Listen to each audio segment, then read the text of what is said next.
High friends, welcome back to home cook with Ansar YouTube channel. இன்றைக்கி நம்மளோட சேனலில் என்ன பார்க்க போகிறோன்னு பார்த்தீங்கன்னா, முருங்கைக்கீரையை வச்சு சூப்பரான ஹெல்த்தியான ஒரு குழம்பு எப்படி பண்ணுறதுன்னு பார்க்கலாம். வாங்க வீடியோக்குள்ளே போகலாம். அதுக்கு முன்னாடி ஃபஸ்ட் டைமே என்னோட வீடியோஸ் பார்க்குறீங்கன்னா home cook with Ansar YouTube சேனலை சப்ஸ்கிரைப் பண்ணி அப்படியே பக்கத்தாடி உள்ள பெல் ஐக்கானையும் ப்ரெஸ் பண்ணிக்கங்க. நான் அப்லோட் பண்ணுற சின்ன சின்ன ரெசிபிஸ் உங்களை வந்து சேர்றதுக்கு ரொம்பவே ஹெல்ப்ஃபுல்லாக இருக்கும். நம்மளோட சேனலில் பார்த்தீங்கன்னா எல்லாத்தோட வீட்லேயுமே நார்மலாக இருக்கக்கூடிய இன்க்ரீடியன்ஸ் வச்சு மட்டும்தான் புதுசான ரெசிபிஸ் ரொம்ப டேஸ்டியாகவும் ஹெல்த்தியாகவும் சிம்பிளாகவும் பண்ணிகிட்ருக்கோம். என்னோட சேனலை நீங்கள் ஃபாலோ பண்ணுறதா இருந்தால் உங்கள் வீட்டு குக்கிங்க்கு என்னோட ரெசிபிஸ் ரொம்பவே யூஸ்ஃபுல்லாக இருக்கும். இப்போது முருங்கைக்கீரை குழம்பு பண்ணுறதுக்கு வேண்டி முருங்கைக்கீரையை நல்லா க்ளீன் பண்ணி வாஷ் பண்ணி ஒரு சைடு எடுத்து வச்சுருக்கேன். இப்போ ஒரு மசாலா கூட்டு நம்ம அரைச்சி எடுத்துருக்கலாம். அதுக்கு ஒரு மிக்ஸி ஜாரில் 1 கப் அளவுக்கு தேங்காய் சேர்த்து கொடுத்து கூடவே 1 டேபிள் ஸ்பூன் சோம்பு, 1 டேபிள் ஸ்பூன் மிளகு, 1 டேபிள் ஸ்பூன் சீரகம், நம்ம வாஷ் பண்ணி வச்சுருக்க பச்சை துவரம் பருப்பு ஒரு 50 கிராமையும் கூட சேர்த்து கொடுத்து கூடவே ஒரு 5 சின்ன வெங்காயம், ஒரு 5-6 பல் பூண்டு, கூடவே காரத்துக்கு தகுந்த மாதிரி வர மிளகா, 2 தக்காளியும் சேர்த்து கொடுத்து நல்லா பேஸ்ட்டாக அரைச்சி எடுத்துக்கலாம்.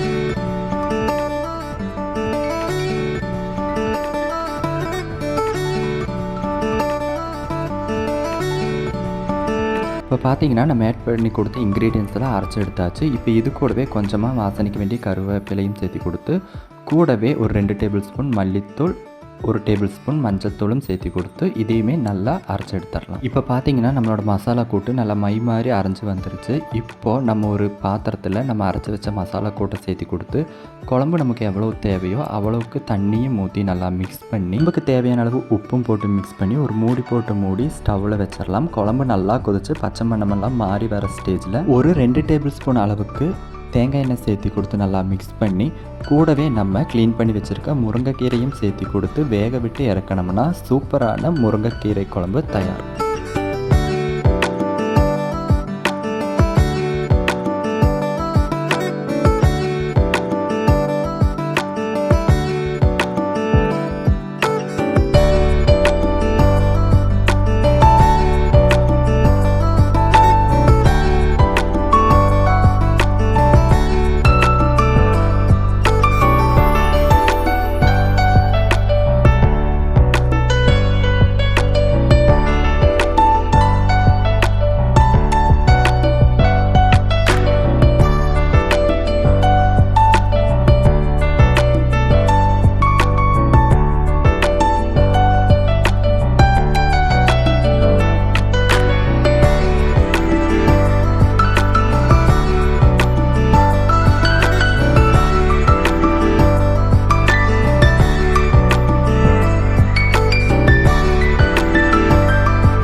இந்த ரெசிபி ரொம்ப சிம்பிளான ஒரு ரெசிபி தான், ஆனால் உடலுக்கு ரொம்பவே ஆரோக்கியமானது. நீங்களும் இந்த ரெசிபியை உங்கள் வீட்டில் மறக்காமல் ட்ரை பண்ணி பாருங்கள்.